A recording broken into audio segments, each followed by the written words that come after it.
दीनानाथ मंगेशकर रुग्णालय परिसरात आंदोलनास बंदी. पुणे पोलिसांचं मोठं पाऊल. दीनानाथ मंगेशकर रुग्णालयाच्या 100 मीटर परिसरात निर्बंध.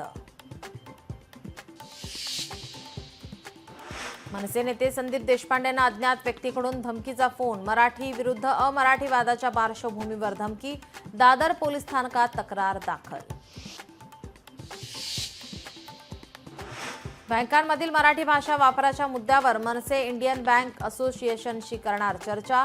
मनसे सर्व राष्ट्रीयकृत आणि खासगी बँकांशी करणार चर्चा. बेशिस्त वागणुकीवरून अजित पवारांनी माणिकराव कोकाटेंना झापलं. सूत्रांची माहिती. बैठकीला कोकाटे अर्धा तास उशिरा आल्याने नाराजी. पक्षाला अडचणीची ठरणारी वक्तव्य करण्यावरूनही सुनावल्याची माहिती.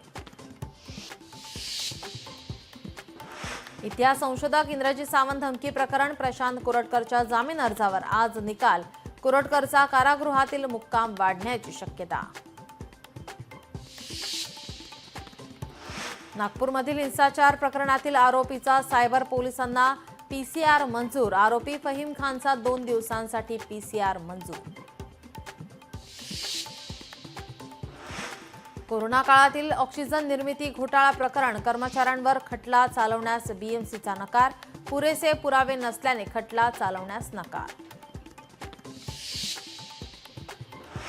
जयपूर मुंबई इंडिगो विमानाला बॉम्बने उडवण्याची धमकी. बाथरूममध्ये ठेवलेल्या पत्रामुळे खळबळ. विमानाचं आपत्कालीन लँडिंग.